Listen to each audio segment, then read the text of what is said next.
Assalamu alaikum friends, welcome to Leases IFRS 16. This is also very important, very important standard from your exams point of view. Okay, and I can definitely say that you are going to get leases. Definitely, there is no doubt that you're going to get a question on leases. Okay, IFRS 16. But before I start today's standard, I want to say this to all of my viewers and also the ones who have subscribed. I have just reached 750 subscribers. So thank you all for supporting my channel so much, for viewing my content, and also for those sweet messages which I received throughout my social media thanking me that my contents are really helping people all around the world, whether it is AFM, whether it is SBL, whether it is SBR. So I have been so honored. I'm really honored by all the comments that I receive, right? I always try to reply as soon as I get back a comment or anything, but if I am not able to do it on time, then definitely maybe I'm busy or something. I really I apologize, right?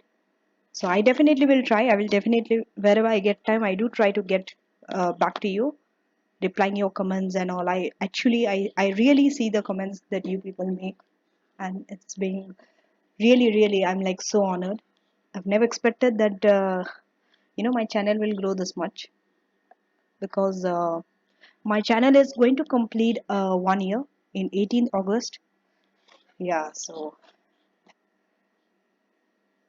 I started back then, so it has been a long journey, but it was a very exciting journey for me. I have discovered so many aspects of life, and also I have discovered myself during the process. I came to realize that, it's not just one. I can teach anything, whatever I want, or wherever I have set my heart to do it, right? So this journey was just beyond teaching. It's just beyond teaching. It is. I have built many relationships during this process. I have built some strong friendship, right? Some strong professional relationships I have built. So this channel really helped me to reach out to people in all areas of life. Trust me, people from all over the world. I don't think any continent is left who does not see my content, whether it is from Africa region, right? Countries like Somalia, Nigeria, South Africa, or whether it is people in US, Canada, or the European side, the Asian, the Middle East countries, so the West, East, all the countries. I don't know how many countries, right, to name, because I can check it, right? I do get the list of the countries who view my videos. The countries comes to me, and also I can see the age category, which age category watches my video. I can also see the percentages of the male or female, right?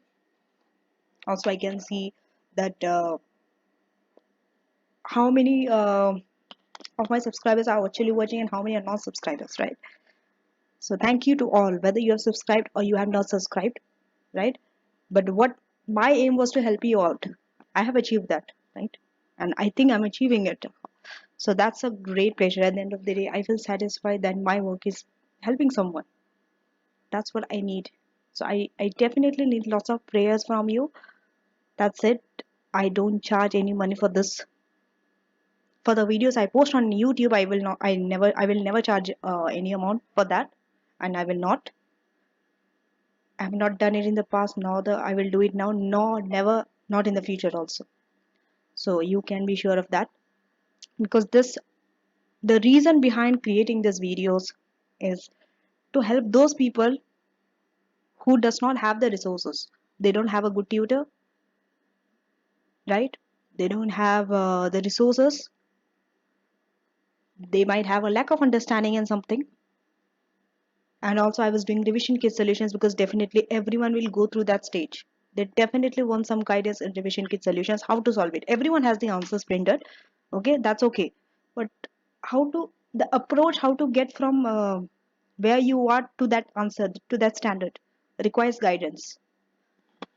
So that's what was my main motive for doing it, and I have, alhamdulillah, I have succeeded that, right? Because the evidence is that I received the messages, and I and actually many of the students have passed. right? Some of them have become affiliate, which is a great, again, a great happiness for me. And some of them have passed first time. Some of them have been struggling for many times. Maybe they were doing self-study, or they were studying under another tutor or something. So maybe they were having some difficulties and all, but Alhamdulillah that after watching my video, they have managed to pass. So thank you all. Thank you for doing it, right?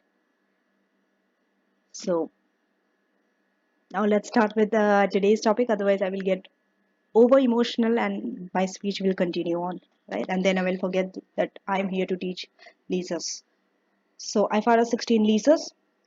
This this video I have made it into three parts.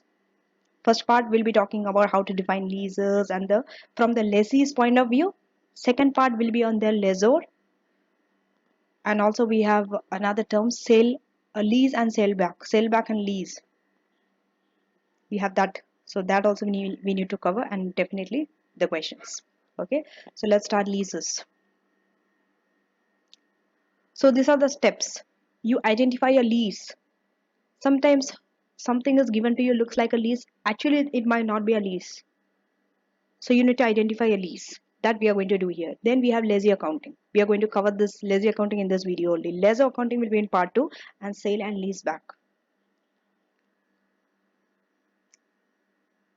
So if you see, much of this concept has been covered in your financial reporting, so this should be easier for you. But except one thing, with the exception of lessor accounting, okay? This was not covered in financial reporting in depth. And also this is an area of advanced audit and assurance. So if you're planning to take AAA, this standard you clearly need to go through it. You need to be thorough with the standard. The reason is because entities might attempt to underreport lease liabilities. They might want to show they want to lower their lease liability, understate, you know. So that's not acceptable. You cannot do that. So now let us directly go to the definitions before wasting so much of time. So there are these four words, four terms you need to know the definitions of. One is lease, one is lessor, one is the lessee, one is the right of use asset. What is a lease? Please clearly go through the definitions, because in the exam you have to use this definition only to say whether it's a lease or a not. A lease is a contract or a part of a contract. What is it? It could be a contract or even a part of a contract that conveys the right to use an underlying asset for a period of time in exchange for consideration. That means someone is using your asset. You are giving someone the right to use your asset, but in exchange, they are paying you for it. Okay, so that payment is consideration, and they have the right to use your asset. But they are not owning that asset, okay? They are not owning asset. You are the one who are owning your asset. But they are just using it for a time period. It could be any time period, 4 years, 5 years, 10 years, okay? So it conveys the right to use an underlying asset. You should have that right to use an asset, and also for a period of time. That period will be given to you. That is known as lease term. And in exchange for consideration, not for free. If it's for free, then it's not a lease. You are receiving a payment for it, consideration. That is known as lease. What is a lessor? Who is a lessor and who is a lessee? Lessor is the person who provides the right of use asset and in exchange receives the consideration. He is the one who is receiving, because his asset is given to someone to use it. But the ownership of the asset is with the lessor, okay? So lessor is, he provides the right of use asset to the lessee, and he is the one who receives consideration in exchange. Who is a lessee? Lessee is the opposite party to the lessor. He is the entity that obtains the use of asset, obtains the right of use asset. He is the one who is using that asset, and in exchange transfers consideration. He pays consideration to the lessor. Lessor is receiving, lessee is paying. Lessor is providing use of asset to lessee. Lessee is using that right of use asset. Okay. What is right of use asset? Right of use asset is the lessee's right to use an underlying asset over the lease term. Lessee's right. Whose right? Lessee's right to use an underlying asset over the lease term. To use an underlying asset over lease term. That is known as right of use asset. So if you see the properties of right of use asset is like a normal asset only, non-current asset. What do you do in non-current asset? You depreciate, right? You depreciate non-current asset. Normally, we put it in the statement of financial position and we depreciate also. Same right of use asset also, it follows the same property. Okay. If you have gone through other standards, see asset is not only in IS 16 or IS 38 as tangible or intangible assets. Asset comes in other standards also. For example, financial instruments. We have a financial asset. Okay. In deferred tax, in IS 12, we have a deferred tax asset. In IS 19, we have a defined benefit asset.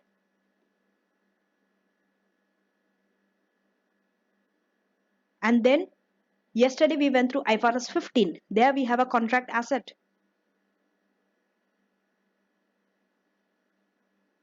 So all those assets follows the same thing. Either you amortize them, either you depreciate them. And they will be put in the statement of the financial position. Okay. So here now under leasing we have a term known as right of use asset. Okay. So right of use asset, this is the lessee's right. Lessee has the right to use an asset over the lease term. Lease term will be given to you for 5 years, 10 years, or whatever it is. Now we are identifying a lease. So these are just the definitions. Now we need to identify a lease in the question.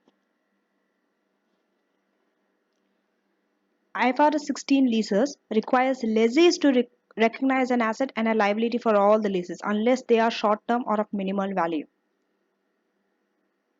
Okay, and such it is vital to assess whether a contract contains a lease or whether it is simply a contract for a service. Very important thing. What is it? So here, lessee has to recognize lessee unless they're short and minimal term. What does this mean? Forget about the lessor for a time being. Lessee, the one who's using that asset. Think from the lessee's point of view. Now you are a lessee. You are the one who is taking the asset from someone and using it, and in return for that you are paying someone the amount. Okay. So what should you do from your side, lessee's side? You should recognize an asset, right? Definitely because you're using it, even though you are not owning it. Remember, you're using it, that asset, someone's asset, the lessor's asset. So you have to recognize an asset and a liability for all the leases. That means whatever the lease you have went to as a lessee, you have to recognize an asset and a liability, an asset and a liability. If you have gone for 5 leases, you will record 5 assets and 5 liabilities. It's like that. Why liability? Because you are liable for the consideration. That consideration you have to pay. Okay. That amount you have to pay to the lessor. So a liability also you have to recognize. Asset, liability, asset, liability. But there is an exception. Unless they are short term or of a minimal value. If the lease value is short term, we'll definitely go to that later on after some time. What is short term and minimal value? And what is taken as a short term or minimal value? What is that value? We'll go there later. But for now, just remember, if they're short term, the lease is for short term or of a minimal value, that means the value is not so significant. It's a small value. Then you don't have to recognize an asset and a liability. From the lessee's point of view, okay, lessee, the person who is using that asset. As such, it is vital to assess whether contract, again, when you see a contract, don't immediately say it's a lease. Because if you see the definition of the lease, what is it? Lease is a contract. Okay. That conveys the right of use. What is that contract about? That contract gives the right to use that asset to the lessee. And you are getting payment for it. Consideration you are receiving. That is lease. But if you see the word contract in your question, don't just assume it's a lease. It could be contract for something else. Okay. So you have to be very careful whether the contract contains a lease in it or not. If it contains a lease, it is accounted under IFRS 16. But if it's not a lease, then it will be accounted using some other standard, for whether it is simply a contract for service. If it's a contract for service, tell me which standard will apply. We went through this yesterday. IFRS 15. Yes, you got it right. It is IFRS 15. We went through this yesterday in detail. IFRS 15. Go check out that video, IFRS 15. That's the reason I have done IFRS 15 before I went through IFRS 16, because most of the principles of IFRS 15 we need it here in IFRS 16, especially in sale and lease back. That section we need IFRS 15 rule. That's why I first completed IFRS 15 before I came to IFRS 16. If it's a contract for service, it's not a lease. You account it under IFRS 15. That means you recognize a revenue for that service. Okay. The reason I'm taking so much of time to explain you lease, because lease is an area where students easily tend to make mistakes. They overlook most of the facts regarding to lease. Most of the time they incorrectly write, they apply IFRS 16 where they should not apply, because it's not a lease, but they assume it's a lease. And sometimes when it's a lease, they assume it is something else. So that's the reason I'm going slowly. Okay, slowly I'm building up. A contract contains a lease if it conveys. Okay, how do you know that a lease is there in the contract? If it conveys the right to control the use of an identified asset for a period of time in exchange for consideration. The definition of a lease should be there. Okay, the right to control the use of an identified asset for a period in time in exchange for consideration. They are the one who are controlling it, the asset, but the lessee is using it, okay, for a period of time, not forever, or you have not given someone as a gift or something. No, they are using it, but the control is with you, and also you are receiving a consideration. That amount also they might give you. So then it's a lease. IFRS 16 applies. Now, the customer controls the assets use if it has. How can you say that a customer controls the assets use or not? If it has these two things has to be there. The right to substantially all of the identifies asset economic benefits, and the right to direct the identifies asset use. One is they will have the right to substantially of all the identified assets economic benefits they will receive. The benefit of that asset will come to them. They will be receiving. And also the right to direct the use of that asset. They have the decision to say how they are going to use that asset. So if these two things are there, then it is the customer who controls the asset. Customer controls the asset. Assets use.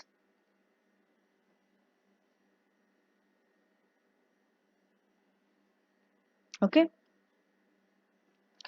The right to direct the use of an asset can still exist if the lessor puts restrictions on its use within a contract.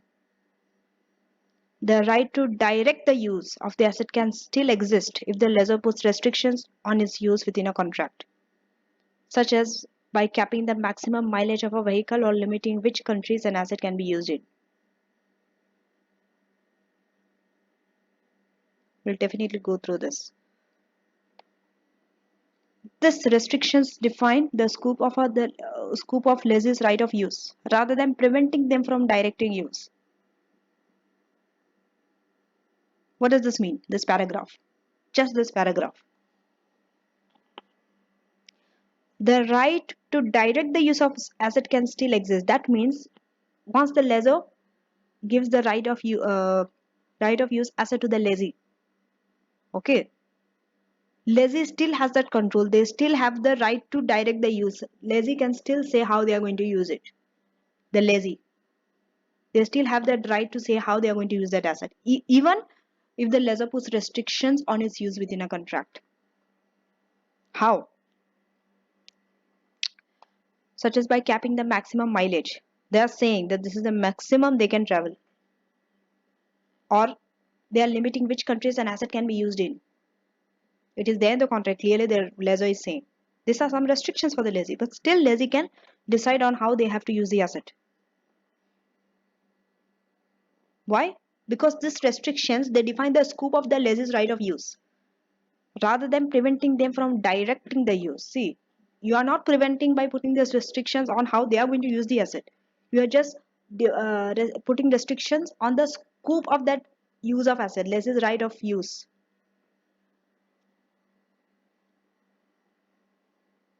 Okay.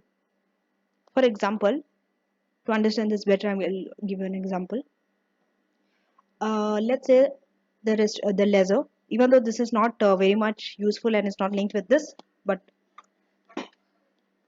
still you can use it to understand this concept. The lessor tells you you need to, you can only go from A to B.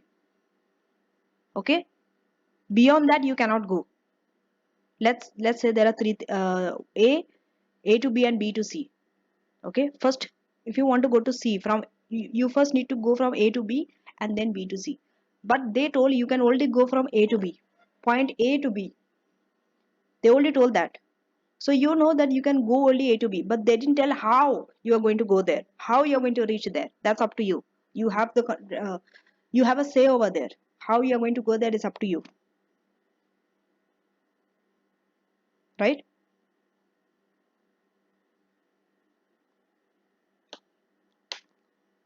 So they didn't they are not telling that you cannot decide on how to use that asset. No, they're just reducing that scope for that use of asset, the right of use. Less is right of use. I hope it's understood because it looks a bit complicated for some people to understand. Okay, so now let us go to the next. IFRS 16 says that a customer does not have the right to use an identified asset. They do not have the right to use an identified asset if the supplier has a practical ability to substitute the asset for an alternative and if it would be economically beneficial for them to do so. What does this mean? Customer will not have the right to use an asset. That means the lessee, customer is lazy, okay? Lessee will not have the right to use an identified asset. If the supplier, okay? For example, you can take lessor. If lessor has the, if lessor can substitute that asset for alternative, and it would be economically beneficial for them to do so. First of all, that asset has substitute use. Next, economical beneficial is there of doing that for the lessor. Then in that case, lessee does not have the right of use, right of use asset.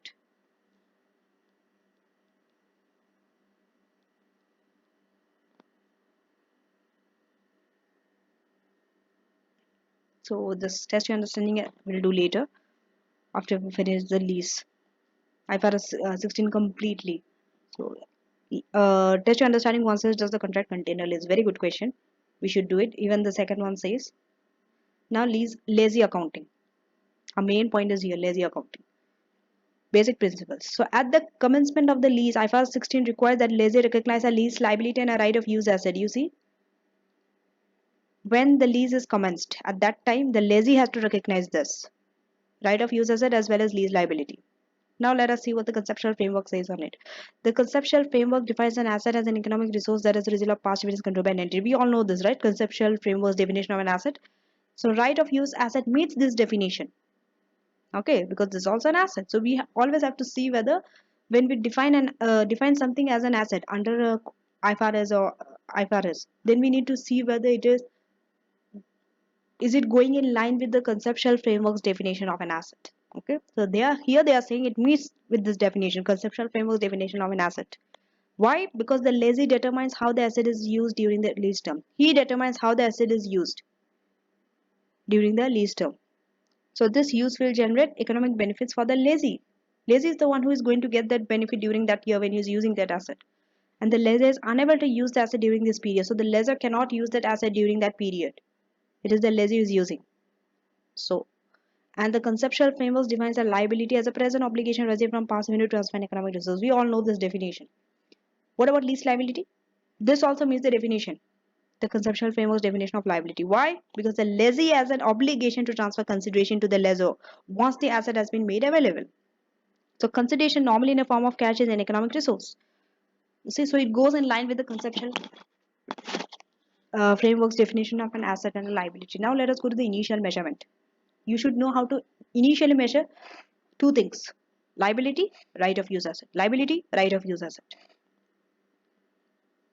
So let us start with liability first. Okay.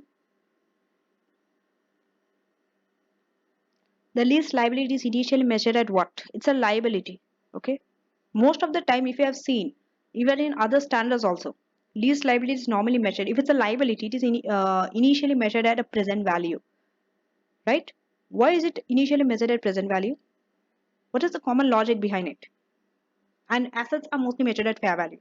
Lease liability is present value. Why is it? See that consideration you are receiving, that you are that you have an obligation to pay to the lessor. That's in the future, right? So when you decide a payment, that means, let's say you have the contract to use an asset for 5 years. Under a lease term, you have the contract to use the asset for 5 years. So after those 5 years are completed, you are going to pay the lessor. So the payment which is given to you, it is the future value. That means in the future they are giving one term. Let's say 500,000. So that 500,000 is in the fifth year. You are going to pay them. But what is the value today, initially? The day you started the lease. Okay, it's a long-term liability, you can say. So what is the value today, at today's rate? So you need to bring back that 5 million back to today's date. That's why you need to find the present value. The reason I'm providing this logic is so that you never forget that most of the time, if you have seen even in other standards also, liabilities are normally measured at present value initially. So initially, liabilities are measured at present value of the lease payments that have not yet been paid. It is not yet being paid. So the lease payment, present value of the lease payment. You see? And another thing of me giving logic is, if you understand the logic behind something, it's very easy. You never forget that thing. You try this yourself. Whenever you understood the logic behind why this is recognized this way, why it is measured this way, you never forget that thing. It's very easy for you to understand, and it's always there. You retain it forever. You don't forget it. Rather than just memorizing it without understanding the logic behind it. Okay. IFRS 16 states the lease payments inclusive. That lease payment, what are the things it includes? That list all these things you need to know. But definitely in the exam you might not get all the five things. You might be given only one or two things out of the list. But at least you should know that they are lease payment. Okay. So what are the five? One is fixed payment. That this is the payment. That is understood. Next is the variable payment. What is variable payment? That depends on an index or a rate. Okay. Initially valued using the index or rate at the lease commencement date. So that it is initially measured at the commencement date, lease commencement date, using the index or rate at that date. Amounts expected to be payable under residual value guarantees. What is residual value guarantees? This is a new term, right?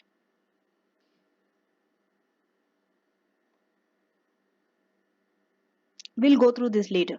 Okay, a little bit later we'll go through this term residual value guarantees. You should know it. You definitely should know it. So that is also comes in the lease payment. What about this?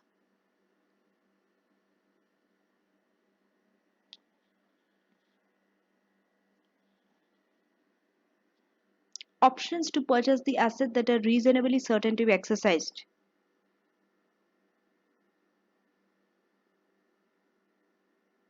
Options to purchase the asset that are reasonably certain to be exercised. That means it's an option, right? Option means what? Option means you're not giving the asset, you're just giving the right. Either they can buy it after the 5 years. Let's say your lease term is 5 years. After the 5 years, you think that now you want to buy it permanently, you want to buy that asset from the lessor, right? So when you permanently want to buy it, now you have to pay some additional consideration to the lessor. So that is also taken under lease payment. Okay, that also needs to be added. All these five are added together and makes a lease payment. But only when it is certain to be exercised. That means you are exercising the right, the option to buy the asset. If it is not certain that it will be exercised, then you don't. Then that's not a lease payment. Okay, because in the lease, if that, right? Most of the time that option is there. You can purchase the asset after the lease term gets over. So now to purchase that asset also you have to pay the lessor. Next, termination penalties. If the lease term reflects the expectation that this will be incurred. Termination payment penalties. What is termination penalties? Let's say one party has terminated the lease contract. It's a contract, right? And contract, we know that it could be terminated from either side. Maybe the lessor, maybe the lessee. They have terminated the contract. So if you have terminated the contract, if it is the lessee who has terminated the contract, okay, there is something known as termination penalties. There are penalties for that termination. If you are terminating the contract, let's say your lease term is 5 years and you are terminating it at the end of third year, right? So in between you are terminating, you didn't complete the lease term for 5 years. Before that you have terminated. There is a charge known as termination penalties that you have to pay to the lessor. So that's why this also needs to be added as a lease payment. These are all the lease payments that a lessor is receiving and the lessee is paying. Okay. But termination penalty is when you have to pay. If the lease term reflects the expectation that this will be incurred, that means there is a high chance, looking at the lease term, that that you will come across this termination penalties. Okay, we'll definitely do a question so to make this clear. But definitely it's nothing hard. Lease is something very easy. What is a residual value guarantee? Now the term is given, residual value guarantee. Remember here we have the point number 3, amounts expected to be payable under the residual value guarantee. What is it? A residual value guarantee is when the lessor is promised that the underlying asset at the end of the lease term will not be worth less than a specified amount. At the end of the lease term will not be worth less than a specified amount. Okay. The lessee, who is promising? Lessee is promising to the lessor that at the end of the lease term,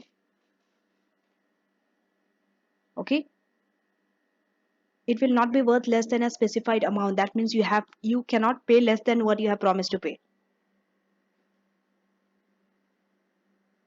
You have to pay what you have promised to pay. You cannot pay less than that, whatever the amount you have specified. So that is known as a residual value guarantee. Okay. Now, discount rate. So the discount rate in the lease will be given discount rates also. So the discount rate should be the rate implicit in the lease. Okay. That is the rate implicit in the lease that will be given, the discount rate. If this cannot be determined, what should you do? If the discount rate you cannot determine, what should you do? Then the entity should use this incremental borrowing rate. You have to use this incremental borrowing rate.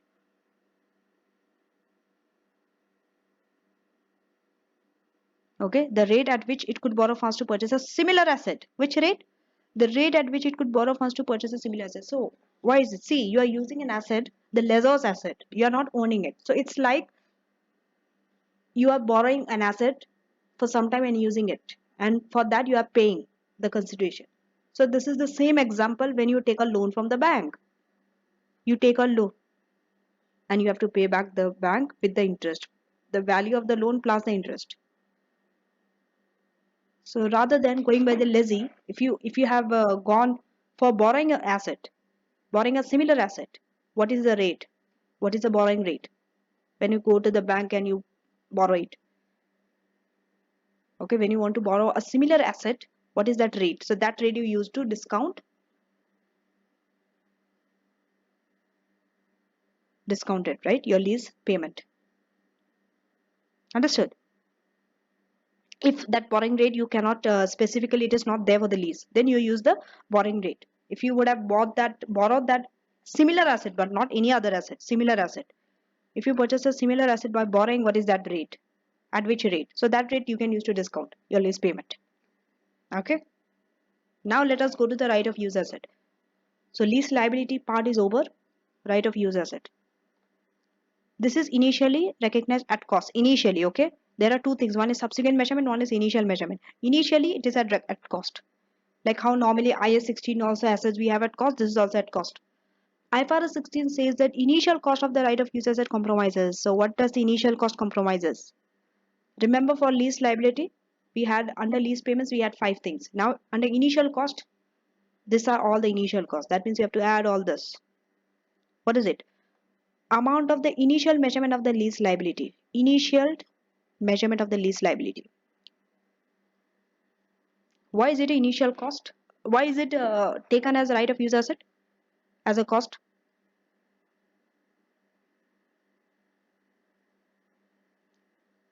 See,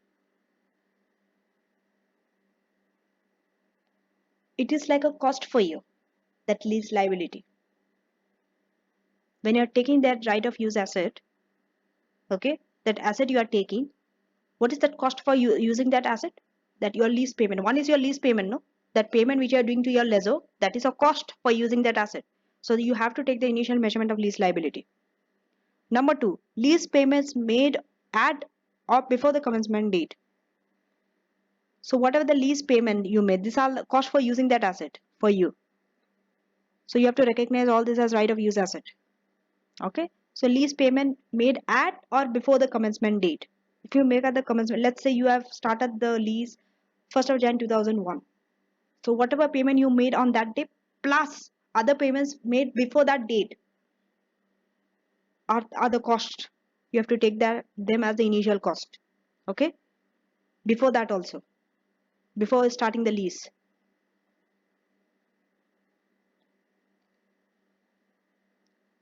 What about then we have initial direct cost, some cost which is initially for the lease only. So that you have to take. Then remember, if indirect cost is given, don't take it. It is only initial direct cost. Estimated cost of removing or dismantling the underlying asset as per the conditions of the lease. It has to be there in the condition of the lease, number one. Number two, cost of removing or dismantling the underlying asset. Let's say in the lease, you have, okay, there's a contract that says you can remove and dismantle the underlying asset after the lease term gets over. So whatever the cost of doing that, dismantling that asset or removing that asset, it should be there in the contract, okay? Not just according to your wish only after 5 years of dismantling. No, if it is there in the contract saying that after the lease term gets over, you can remove or dismantling the underlying asset. So generally there will be cost, right? There will be a cost for removing and dismantling that underlying asset. So that cost is also taken as initial cost. So you add all these four things and it is known as right of use asset. Now let us go to the lease term. Okay. To calculate the initial value of liability and the right of use asset, the lessee must consider the length of lease term. Right? The lessee, they must consider what is the lease term. IFRS 16 says that the lease term compromises these three things. What is it? One is, these are there the terms in the lease, okay? Non-cancelable period. You cannot cancel the lease. What is that period? That means in this period, you cannot cancel the lease. You have to continue with it. Period covered by an option to extend the lease if reasonably certain to be exercised. What is this? So all together, all this three together makes a lease term. That's why you see 5 years, 6 years all. Okay. Next, with this non-cancelable period, you have to add another thing. What is it? Periods covered by an option to extend the lease if reasonably certain to be exercised. Sometimes you might want to extend that lease. Let's say you have taken a lease of 2 years, and in this 2 years, you are not going to cancel the lease. Okay. After 2 years, you feel that you want to extend the lease further or 3 years more. So to extend that, you have that option in the beginning that you can extend the lease after the lease term gets over. So you want to extend the lease, and it is reasonably certain. That means you have to be certain that you are going to exercise this option of extending the lease from 2 to 3 years. Then only you have to take this. Okay, then only this is added with this non-cancelable period. 2 plus 3 makes 5 years. Okay, because in the lease term you have that option that you can extend the lease. But you should be certain that that option will be exercised by you, otherwise you don't take. If it is not certain, only non-cancelable period comes, 2 years only. Next, periods covered by an option to terminate the lease if reasonably certain not to be exercised. Let us read this again. Periods covered by an option to terminate the lease if certain reason not to be exercised. What does it mean? That means you have an option to terminate the lease, but you're not exercising it. You are not terminating. Okay, even though you have an option, but you're not exercising the option. That means you're not terminating the lease. So if you're not terminating the lease, means that it's there. The lease is continuing. So that also you have to add with this too. Okay. So we have test your understanding 3, where we have been told to calculate the carrying amount of lease liability as well as right of use asset. It's a very good question. We'll definitely do this. Now let us go to the subsequent measurement. All this was initial measurement. Now let us go to the subsequent measurement. Initial recognition. Same liability, right of use asset. So let us start with the liability.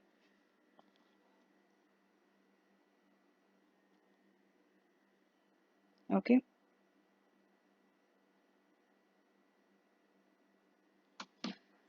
The carrying amount of the lease liability. Remember, you must be having some carrying amount. Remember, because of the initial recognition. Okay, so the carrying amount of the lease liability is recognized as what is increased by the interest charge. See, lease liability interest will be charged there. Normally, how when we take a loan is a liability, we charge interest on that. Same way for lease liability also, if interest is charged on that, it will increase your lease liability. That means it is added to your lease liability. Okay, and where will this interest go? Interest goes in the profit and loss account. So debit finance cost in the profit and loss account, credit where? Lease liability. Double interest you should know. Okay, and it's easy, it's pretty easy. So carrying amount of the lease liability is reduced by cash payment, repayment. Remember, when you pay cash repayment, that means you are paying the cash to whom? The lessor. So when you are paying the cash liability, your lease liability will reduce. So debit lease liability, credit cash. Now let us go to the right of use asset.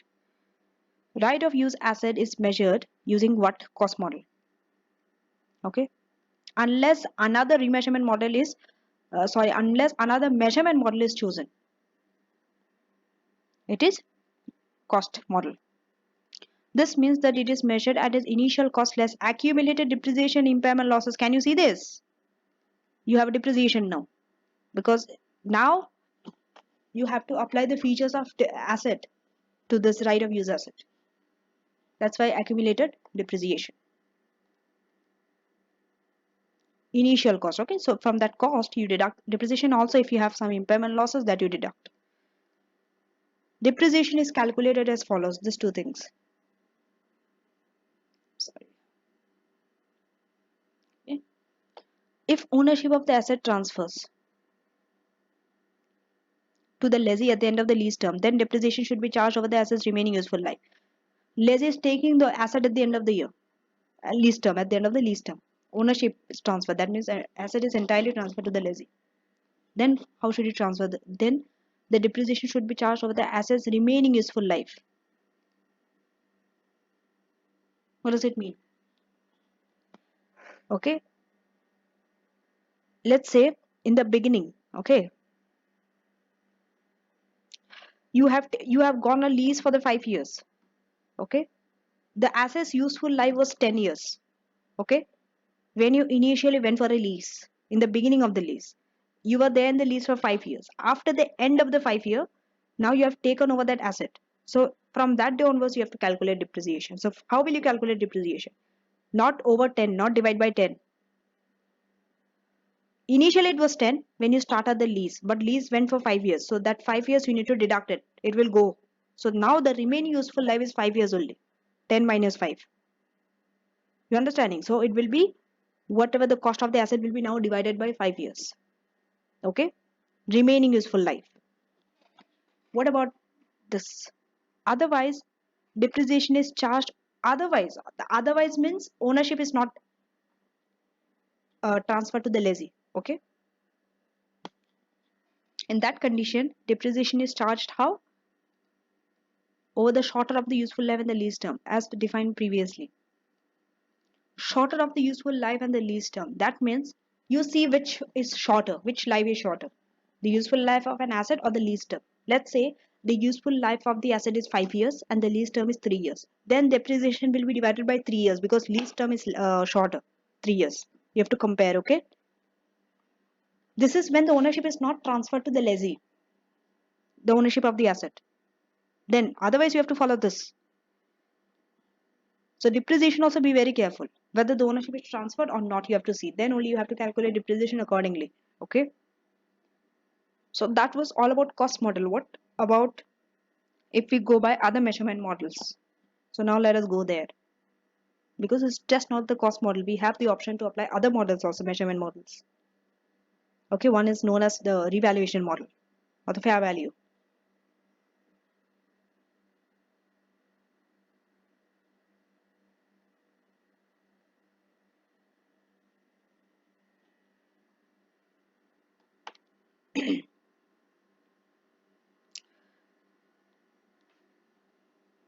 If the lessee, okay, see all these things up to now, we have been discussing from the point of lessee because this is known as lessee's accounting. We still didn't reach to lessor.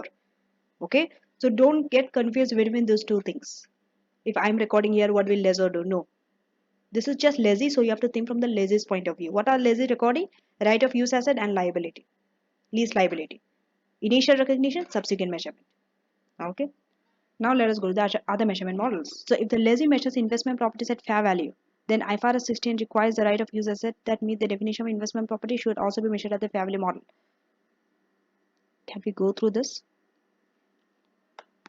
If the lessee measures investment property, so we are now mentioning investment property at fair value, okay? Then IFRS 16 requires the right of use asset that meets the definition of an investment property should also be measured using the fair value model. Can you understand?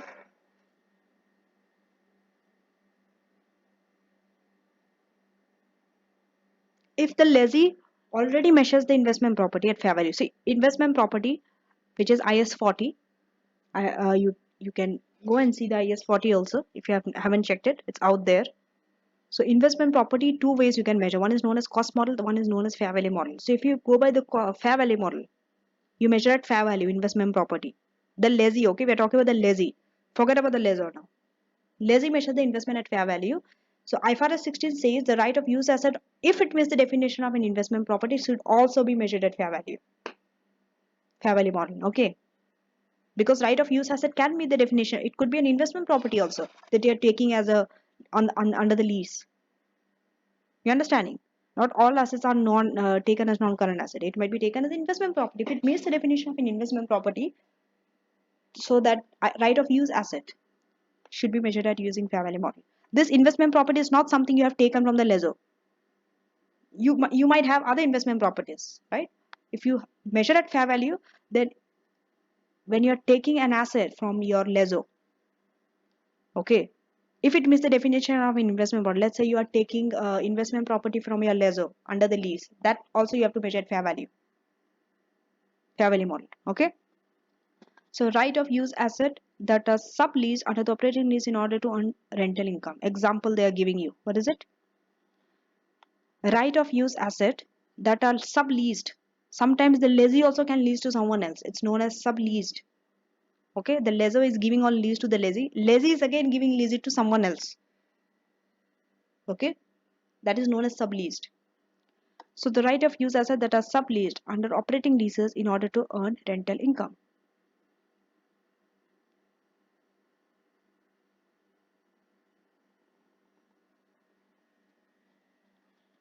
So what is this example? This is an example for investment property they are giving you. How investment property can meet the how right of use asset can meet the definition of investment property. This is the example for that. How do you know the right of use asset meets the definition of an investment property? If the right of use asset that are subleased, you're leasing that asset to someone else. Okay. Under the operating lease, not any lease, it's an operating lease. That means you have not given the right of an asset to someone else. You are still holding that asset. You have, but Only they are using the asset, that's it. Because we know definitely we'll go under lesser accounting what is operating and finance lease, but for now just know that operating lease is something where the risk and the ownership of that asset is not transferred to the lessee. The lessor holds it, okay. So that is known as operating lease. In that you are subleasing right of use asset in order to earn rental income. So you are giving that asset, leasing it. Why? So that lessee can earn rent from that. So when you earn rent from that, we have studied yesterday under IS 40, it is known as investment property. Whenever you take an asset to earn rent, it is investment property. Okay, so this is an example of that. If the right of use asset belongs to a class of property, plant and equipment, what if it is under IS 60? The right of use asset, see, right of use asset could be investment property, it could be property, plant and equipment, it could be intangible assets also. Very rarely it is intangible assets, but it could be intangible assets, then it needs to be dealt under IS 38. If it is property, plant and equipment, it is dealt under IS 16. If it is investment property, it is dealt under IS 40. So you should know all this. Just because it is IFRS 16, okay, don't isolate yourself from other standards. You have to always bring other standards wherever it is applicable, like this. So right of use asset belongs to, if it belongs to PPE, then it is, and that is measured using revaluation model. PPE can be measured using cost or revaluation model, and if it is measured using revaluation model, what should you do? Entity may apply IS 16 revaluation model to all the right of use assets within that class. Okay. May. It's in bold. Why?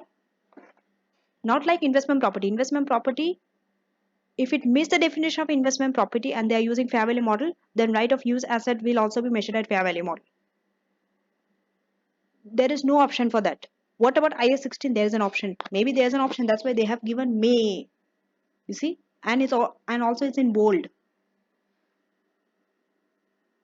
Now separating component. So we didn't. So maybe they didn't give the other aspect of it. Why it's may? So you just memorize it as may be recorded as IS 16 revaluation model. Separating component. Just give me a time. So now we are going through separating component. What is separating component? A contract may contain a lease component and a non-lease component. A very common question is asked from this area. Right? See, it's a contract. A contract can have partially lease and partially non-lease component also. The whole thing, you cannot take it under IFRS 16. The lease component, you take it under IFRS 16. The non-lease component, you take it under some other standard. Depending on what it is, what is the nature of it. Unless an entity chooses otherwise. Okay? Because entity can choose whether they will take this as one contract or one lease or two separate component. Entity can choose it. So unless they choose, the consideration in the contract should be allocated to each component based on the stand-alone selling price of each component. So remember, the consideration is given to you in the contract, okay? If they don't choose, okay, if the entity chooses that they prefer to use, okay, here, before this we'll go here. Entities can, if they prefer, choose to account for the lease and the non-lease component as a single lease. They can take it as a single lease and the non-lease component. Okay, so in that case, we go by IFRS 16. But if the entity does not choose, okay, they have not mentioned anything, what entity chooses. They have only given you lease component, non-lease component. In that condition, but the consideration, you will only be given one consideration only, right? The amount that you are going to receive. So the consideration, sorry, that you have to pay.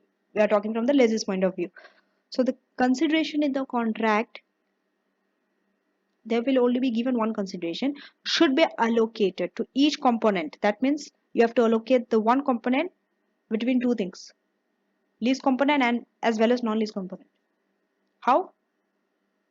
On the standalone selling price of each component. You will be given the selling price, okay?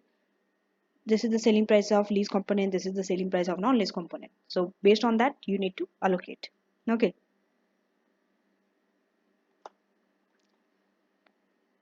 Entities can, if they prefer, choose as a single list. So if it's a single list, this decision must be made for each class of right of use asset. Each class. You might have 5 different classes, but you might not take for all 5 different classes a single list, right?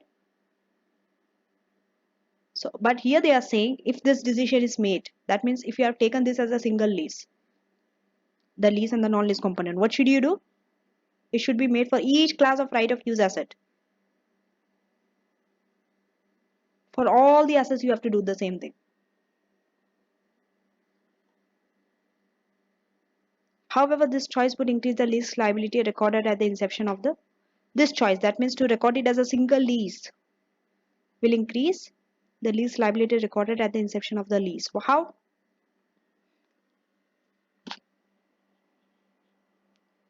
Because if the non-lease component is also now recorded as a lease component is anyway lease. Non-lease component is also you are taking it as a lease. That means one single lease. We know when lease, that means your lease is increasing. So if your lease is increasing, lease liability will increase, right? So it will increase your lease liability at the inception of the lease. That means when you are starting the lease. What happens when lease liability increases? We definitely don't want to increase our lease liability. It's not good for us. But because it can negatively impact the perception of the entity's financial position. Who wants to show higher liabilities? No one wants to do that. It's true that your asset will increase, but what about liability? That also will increase, right? So we have an illustration. Let us go through this illustration. On 1st of January 2001, Swish entered into a contract to lease. Very clearly they told to lease. So we understood it's a lease. A crane for 3 years. Entered into a contract to lease a crane for 3 years. How many years? 3 years. So this is known as lease term. The lessor agrees to maintain the crane during the 3-year period. Who is maintaining the crane? The lessor. Lessor has the right to that crane. He is controlling the crane, okay? The asset, control of the asset is with the lessor. So that means it's not being given to the lessee. So the total contract cost, what is the total contract cost? 180,000. Swish must pay 60,000 each year with the payments. That means 60,000, 60,000, 60,000. That's how they are making 180,000. So 60,000 each year with the payment commencing on 31st December 2001. 60,000 each year they have to pay, and it is starting from 31st December 2001. First payment is on 31st December 2001, and this is on 1st of Jan 2001. That means after a year you're starting. Switch accounts for non-lease components separately from the lease. So the non-lease is taken as separately from the lease. They are not taking it as a single component. If contracted separately, it has been determined that the standalone selling price of the lease of the crane is 160,000. If it is taken as separately, what is the standalone price for the lease of the crane? 160,000. And the standalone price for the maintenance service. Maintenance service is a non-lease. Okay. Definitely maintenance service will be dealt under another standard. It's not dealt under IFRS 15, but we are using this price to see how much is for the lease. Okay. The cost. Swish can borrow at a rate of 5% a year. Okay. So they have given you the borrowing rate. So you can use this rate to find the present value of your lease liability. Okay. Now explain how the above will be accounted for by Swish in the year ended 31st December 2001. So definitely this one looks like that you have to apply IFRS 15 to the maintenance service part. So now let us go to the solution. Allocation of payment. What is the total payment? 60,000. Because we already worried, not the total payment, we are only worried on 31st December 2001. On this day you are making 60,000 payment. So annual payment 60,000 should be allocated between the lease and the non-lease component. Remember, because it is two separate component and you have been given the two standalone selling prices, so you can see this annual payment, that contract cost will be divided between the two component, lease and the non-lease component, on their standalone selling prices. So what is the lease of the crane? It is this. 160 over 160 plus 40 into 60,000. What is their payment? 60,000. Okay. And 160 into 160 plus 40. It is 160 over 160.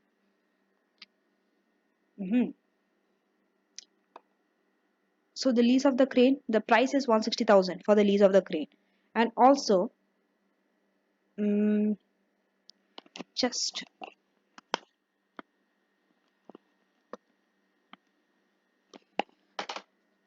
wait, just to give me a time.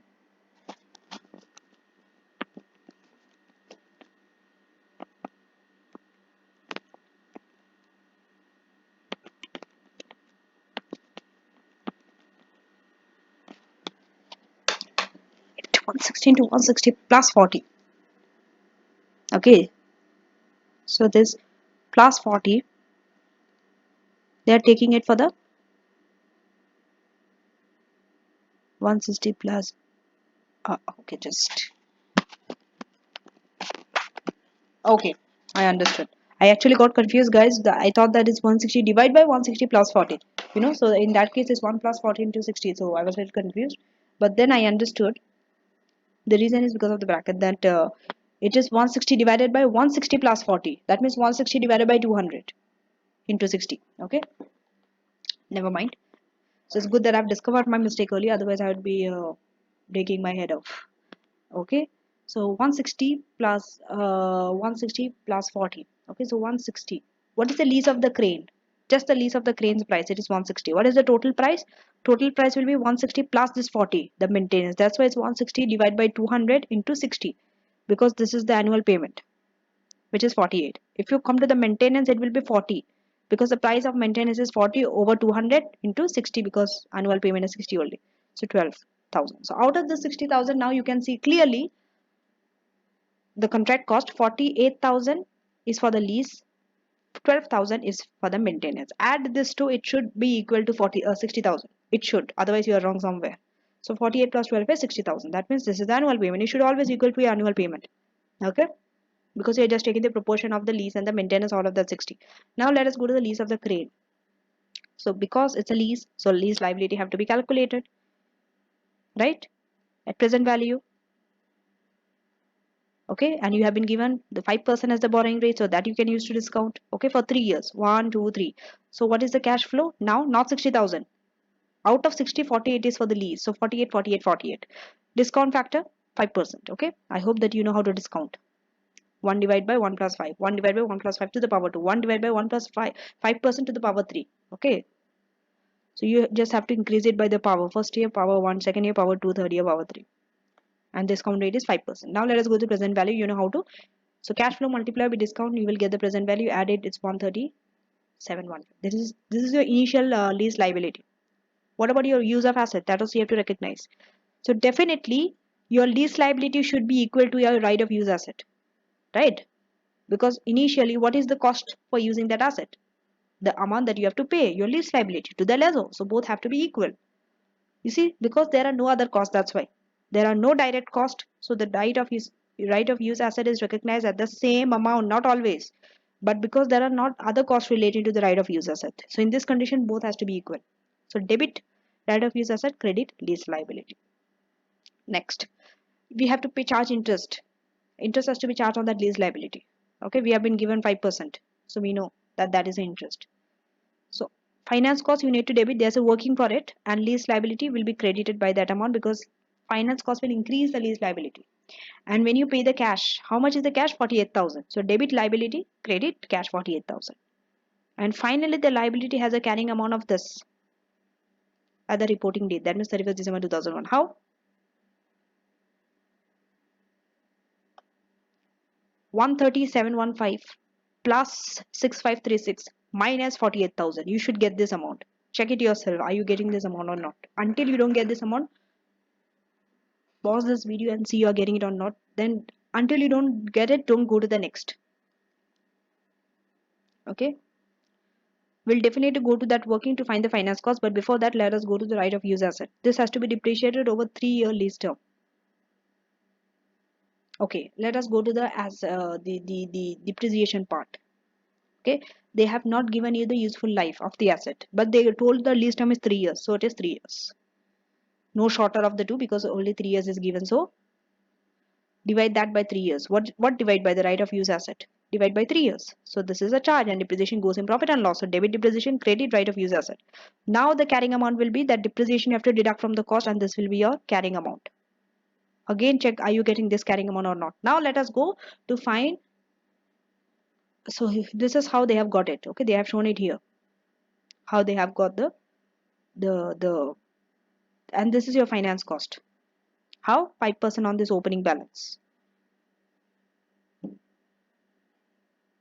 13715 is your lease liability. On that you apply 5%, that is known as finance cost, and minus the payment, and this is your closing balance, carrying value. Maintenance. What about the maintenance part? It is a 1 year's maintenance and will be expense to profit and loss. So debit profit and loss, maintenance cost, and cash 12,000. Okay, it's something easy. Now let us go to reassessing the lease liability. Let us see. After that we have short-term lease discussion. Okay, so soon we are going to go towards ledger accounting in part 2. Okay, not much is left here. Small portion is left. Let us finish it.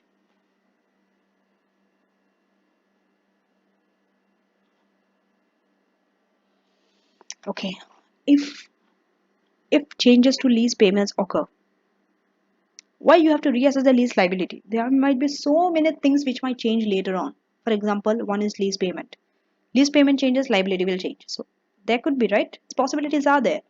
If changes to lease payments occur, then the lease liability must be recalculated, and its carrying amount also will be adjusted. So corresponding adjustment is posted against the carrying amount of the right of use asset. Similarly, if your lease liability changes, definitely right of use asset, that adjustment has to be there for the right of use asset. The carrying amount will change for that also. That also needs to be given there. Okay. That adjustment has to be done in the right of use asset also, in the carrying amount of it.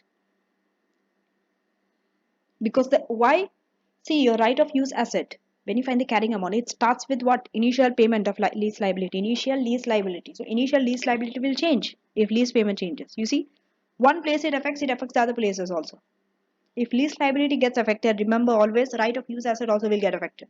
There also you need to do that change. IFRS 16 says that lease liability should be recalculated using a revised discount rate. If sometimes they might give you two discount rates. Discount rates might have revised, and then you have to recalculate the lease liability. If two things is there, one, the lease term changes. For example, it was 5 years, now they brought it to 3 years, or they might have taken up, it was 3 years, now they wanted to change it to 5 years. So lease term changes, definitely discount rate will change, right? Because usually longer term lease payment discount rates are higher, risk is there, risk is more. But if the lease is for short term, then we know that risk is less, so discount rate will reduce. Okay, if you have a very good knowledge of AFM, financial management, this you will understand it. At first instance you will understand that if your number of years, okay, the lease term goes up or down, if that changes, discount rate also will change accordingly, right? There's a connection why it changes, right? But definitely we don't have to go in depth in it. That I have explained in AFM. Okay, you should watch my AFM video for that. But here you just have to know that if lease term changes, discount rate change. That means the revised discount rate you have to use to calculate lease liability. And another thing where you have to use the revised discount rate is the entity's assessment of an option to purchase the underlying asset changes. What is it? Of an option to purchase the underlying asset. Remember, you have an option to purchase the asset. If that option changes, then revised discount rate. What is the revised discount rate? This should be the interest rate implicit in the lease for the remainder of the lease term. It is there in the lease for the remainder of the lease term. That is known as the revised discount rate. If this cannot be readily determined, if you cannot readily determine the revised discount rate, what should you do? The lessee's incremental borrowing rate at the date of the reassessment should be used. What is it? the lessee incremental borrowing rate at the date of the reassessment. So when you are reassessing, that means the change is that taking place at that date. What is the borrowing rate? Incremental borrowing rate for the lessee. What is incremental borrowing rate? The borrowing rate. Normally, when you borrow the similar asset, what is the discount rate? That discount rate you have to use, but at the date of reassessment, at that date, what is the borrowing rate? Okay. Initially, you have a borrowing rate, but now you have to find another borrowing rate. Okay. Now let us move on to short-term leases and low-value assets. Remember, we told in the beginning that we don't have to recognize a lease liability nor a lease asset, right of use asset, when two things is there. If the lease is for short-term and the value of the asset is low. So what do you mean? Low-value asset and short-term lease. It is explained here now. If the lease is short-term, 12 months or less at the inception date. So short-term means it should be 12 months or less than that at the inception date. That means you are planning to start your lease on 1st of Jan 2001. Let's take the latest year, 1st of Jan 2021. And it goes for 8 months only. The lease is for 8 months. It is known as short-term lease. Okay. It could be 12 months or less. Even if it's for one whole year, it is still considered as a short-term lease. So that means definitely a lease more than 12 months is not a short-term lease. Okay. Or of a low value. Then a simplified treatment, then the treatment is simplified. Right? Simplified treatment is allowed. Low value. What is the meaning of low value?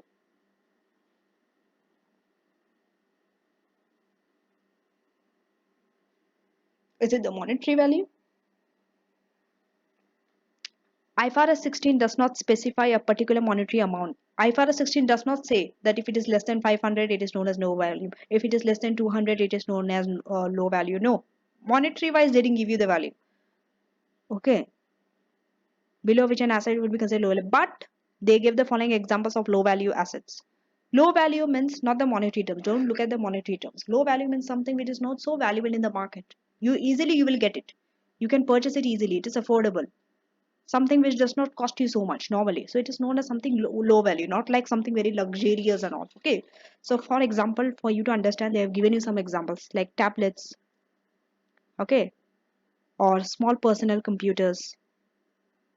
When you're taking this only, small personal computers or tablets or telephones or small items of furniture. These are known as low value. For this, what is the treatment? Let us see here. Because it is simplistic, so even the counting will be more simple. Not like how we have recognized right of use asset and lease liability for the other assets. Whatever, all the other assets which are not low value and not for short term need to be recognized using what we have done till now. That means right of use asset, lease liability. You have to recognize it.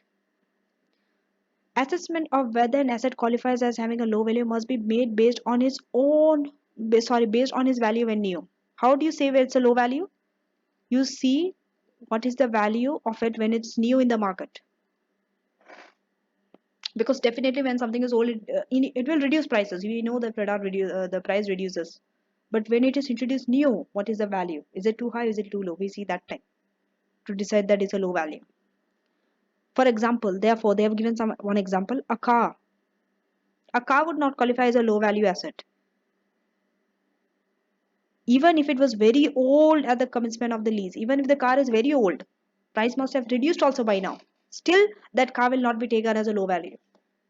Because initially when you bought the car, cars are very expensive, right? So they are not taken as low value. Cars are not taken as low value. In this case, the lessee can choose to recognize the lease payment in profit or loss on a straight line basis. No lease liability or right of use asset would therefore be recognized for low value and also short-term asset. Understood? In these cases, lessee can choose to recognize the lease payment in profit and loss on a straight line basis. Understand this. So they have to make that lease payment, no? The lessee, whether it is old. See, so it's not that always they make leases on the long term and high value asset.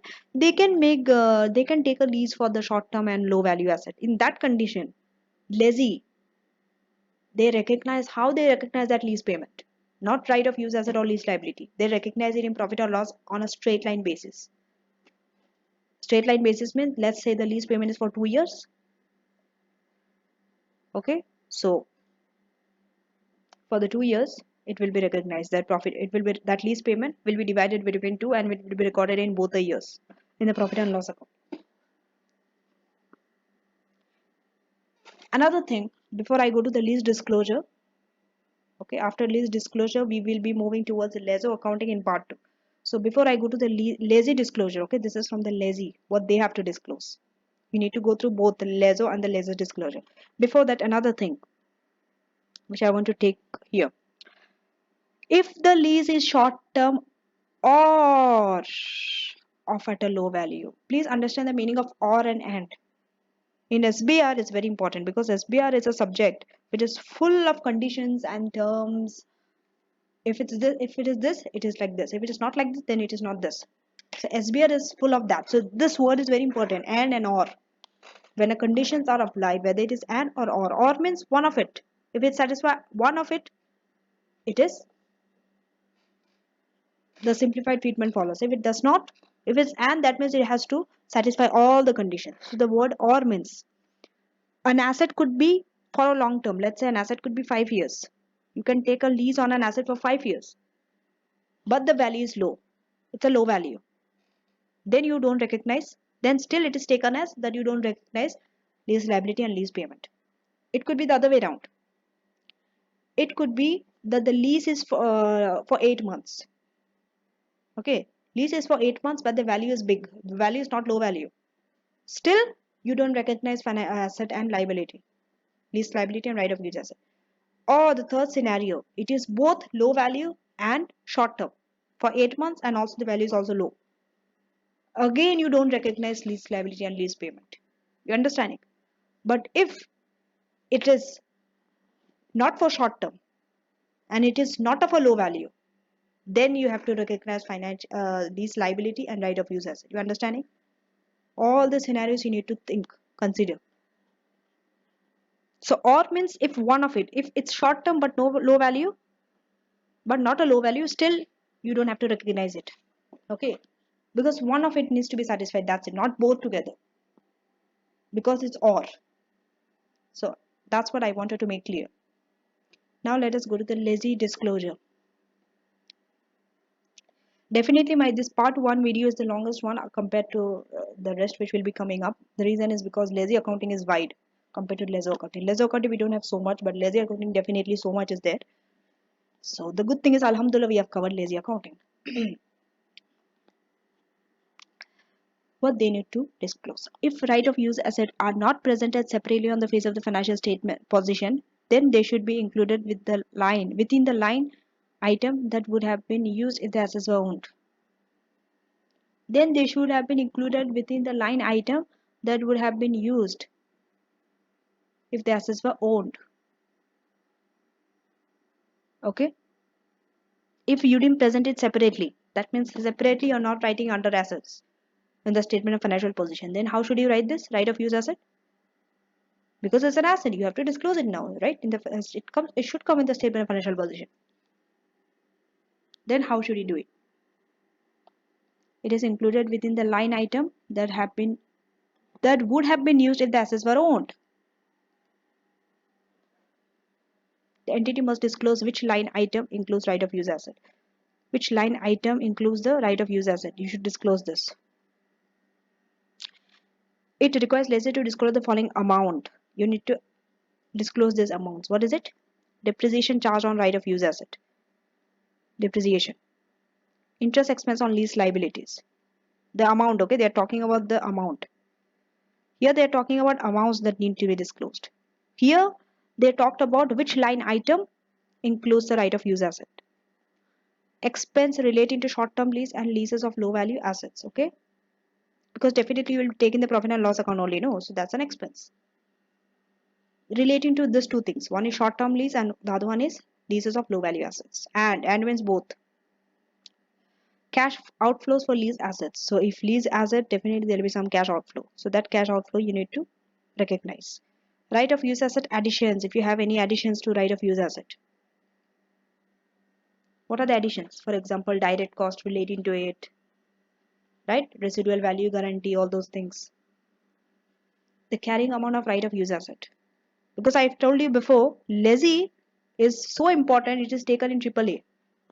It is an audit risk. It is taken as an audit risk. Most of the risk can happen is happening in this area, the lease. That's why IFRS 16 now, before there was some other standard, now it has been updated to IFRS 16. The reason is because they want to disclose both the lessee and the lessor accounting. They want to show. Earlier it was not like that, because most of the fraud taking place in the corporate world is in this area, lease. That's why they want you to disclose all this amount. And also the maturity analysis of the lease liability. What is the meaning of maturity analysis?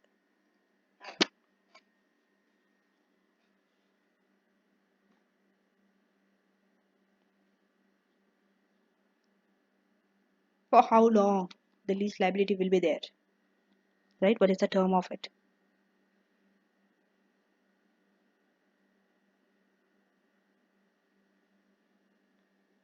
And are you paying that on the time, the lease liability, when it is due and on? So that's it for the lessee accounting. We have completed lessee accounting. Part 2 on will be covering the rest, starting with the lessor accounting. So see you in part 2 and hope that you find this video very useful. Don't forget to share this with your friends. And best of luck for your upcoming exam.